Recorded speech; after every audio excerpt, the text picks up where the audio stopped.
Okay, so just as a quick review, last week you sent me your chart of 30, 60, and 45-degree trig ratios. Hopefully these make sense. In a normal school year, I would have my students memorize these 9 values. But if you understand where they come from and you can draw the triangles, you can always figure these out. You can draw a 45, 45, 90 triangle. Know the ratio is 1, 1, and then square root 2 times whatever the side lengths are. And so sine of 45 degrees is opposite over hypotenuse, 1 over square root 2. And then we rationalize the denominator to get square root 2 over 2. So I hope this makes sense, and I hope at the very least, they're very familiar to you. If not, I hope you have them memorized. That would be even better. It will come in handy. All right, so grab a calculator, maybe pause the video and find your calculator, convert it to degrees. The other thing we'll get to by the end of the year, radians, but not yet. So turn your calculator to degrees and then type in sine of 30. In your head, you should already know what that is, but you should get this. Sorry, it's kind of glary. Sine of 30 degrees is 0.5 or 1/2. Perfect. So the computer or the calculator or whatever you used agrees with the manual labor you've been doing. So now the weird thing is, though, what if I did the sine of 150 degrees? Can you see that? Huh, it's the same. But wait a minute, sine of 150 degrees is really big, and it's not even it can't be a right triangle because 150 plus 90 is too much. It can be a triangle. You can have 150 and then the other two angles add to 30, but how does that work? Like, why does my calculator say that it's 0.5, same as sine of 30? Well, here's something crazy. I type in the sine of 210 degrees negative. How do you get a trig ratio that's negative? That means one of your side lengths is negative, and this is all very mysterious. What's going on? And then you can also do sine of 330, which is now really getting ridiculous, and it's negative 1/2. So what's going on? Well, that's what I'd like to get to, and I think it might take me 3 lessons until I can fully explain it. So we have to do it in baby steps. The first step is to take these triangles that you've been seeing that are just floating around in empty space with just nothing around them, just white paper, and we're going to fix them on the coordinate grid. So let's get ready, take out your notes, and let's get started. Okay, so in your notes, please draw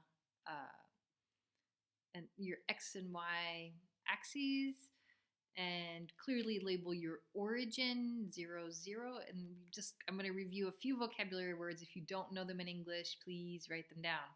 So the origin, this horizontal axis is your x-axis, and the vertical axis is your y-axis. So do you remember, we did this last year, we divide the Cartesian grid into quadrants, 4 quadrants. Quadrant 1, x and y are positive. Quadrant 2, so x and y are both positive. In quadrant 1, we have positive numbers here. Oops, I just erased my x-axis. And then positive numbers going up. And then in quadrant 1, and in quadrant 2, x is negative and y is positive. So if you have a point in quadrant 2, the x must be negative and the y is positive. In quadrant 3, they're both negative. And in quadrant 4, the x is positive and y is negative. So if you don't remember that, please write that down. Okay, so now starting with your xy coordinate system, from 0, 0, we are going to draw a ray. Now remember, a ray is sort of like a line, but instead of going infinitely in opposite directions, it just goes infinitely out in one direction. It has an end point, if you remember that.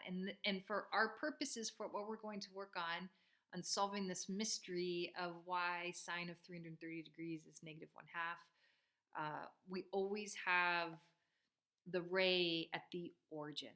This is really important.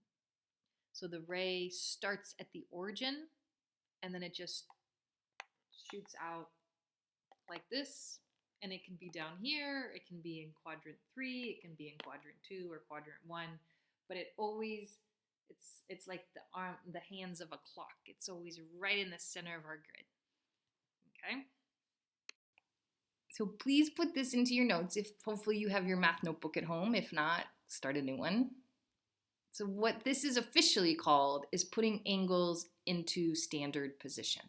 So standard position, the angle has its vertex at the origin, 0, 0. And remember that you have an angle, it's got 2 rays and a vertex. So this ray is the initial side or the initial ray of the angle, you'll see that.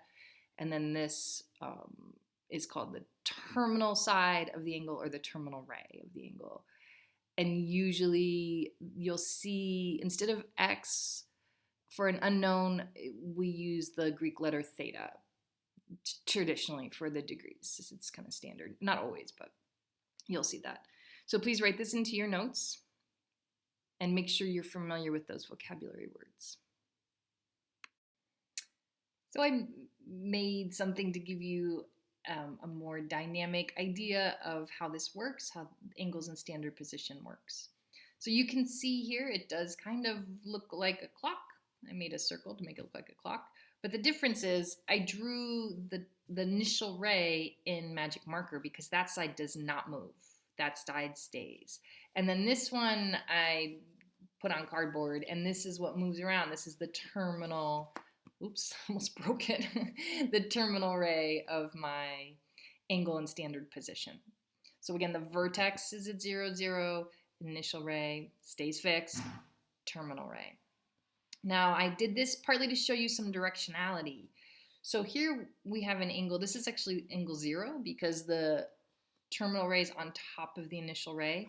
If I move this terminal ray up into quadrant 1, it's actually moving not like a clock, it's counterclockwise. Clocks don't move this direction.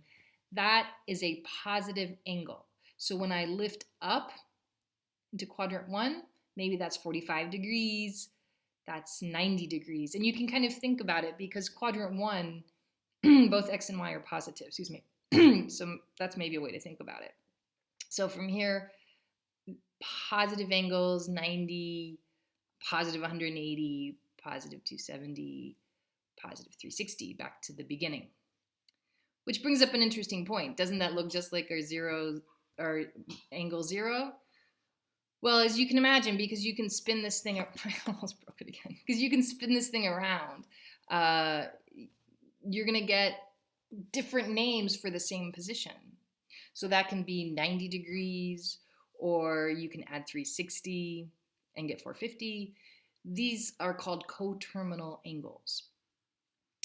And one last thing I want to show you with my little model here is that if you drop the terminal ray down, so if you move now like a clock, clockwise, that's called a negative angle. Just like if we go to the right, it's positive, and if we go to the left, it's negative. If we go up, these are positive numbers. If we go down, these are negative.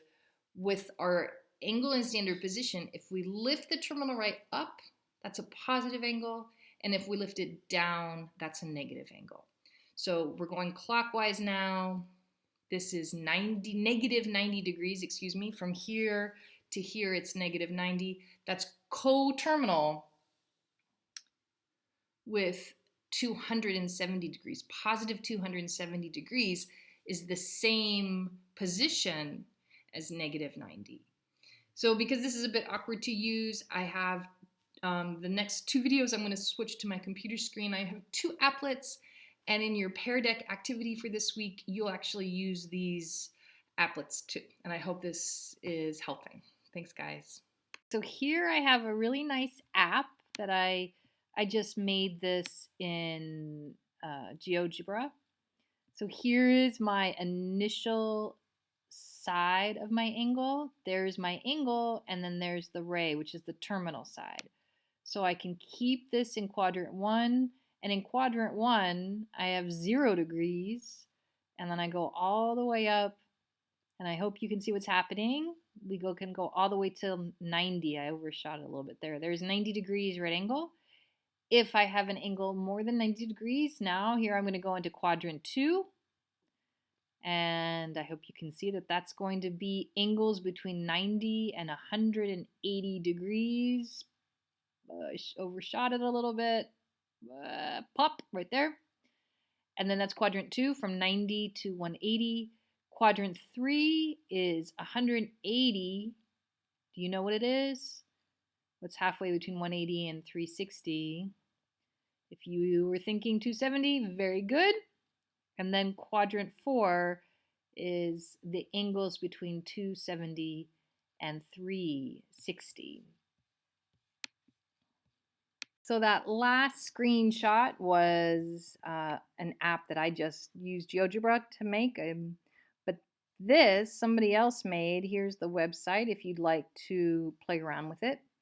Ignore this radians for now. That's just another way to measure an angle. Focus on what we're familiar with, the degrees. I'll teach you this, but not for a while. And so here's a slider, and I'm going to take this. This is my initial side of my ray, and then this little thing here is the terminal side. And let's try and get to 270. There we go. So now we start here always on the positive x-axis, and then we go around. This blue line is indicating that it's a positive angle. And a way to remember is that it goes up into quadrant 1 first, and that's all positives. X is positive as Y is positive. It's kind of strange that it's counterclockwise. It goes the opposite way of a clock. And then we come around, we get to 360 like I did. Oops, we get to 360. I can't quite hit it like we did on the previous screenshot. But now the nice thing about this is I can show you that you can keep rotating around the origin. So this angle, if I go... So here I am. This was the first time that the terminal side of my angle, hit the y-axis. It was 90 degrees. That was right here. And then I came around 90 plus 360 was 450. 450 plus another 360 degrees. And you have 810. So these are all, they're called co-terminal angles, and they're really the same position. You still have this initial side of your ray on the x-axis and your terminal side on the y-axis. The only way you can tell them apart is either if you write the number out or if you draw in loops to measure how many times you've gone around. And then you can keep doing this forever. This app only the slider stops at 1080, wrapping around 360, 720, 1080. And now you can go, I can make that a little bit bigger. You can go in a negative way, in a negative direction. So here you're dropping down to where the y is negative 70 degrees. Ignore this for now. So I drop down, and this is almost at 90. You see, when I draw it, I start the the red line, I would start the red line here and draw it to here, but this is fine. They're doing that so you can really see the spiral. And then now I'm at negative 270 degrees. That's this, it's a angle that's coterminal with 90 degrees. Coterminal meaning that they terminate or they end at the same spot. So if you had that blue line, it would go this way. The red, negative 270 this way. Now I'm going to make my terminal side a little bit smaller so I can keep going around. And then negative 1080. The same beginning and end as positive 1080, but these little swirls tell you it's a negative angle. Okay, so that's the end of the lesson. Just as a quick reminder, these are the vocabulary words that I'd like you to make sure that you know these and are familiar with these words. And if you don't know, for example, what coterminal angles are, please look it up and write that into your notebook. Make sure you know what a positive versus negative angle means.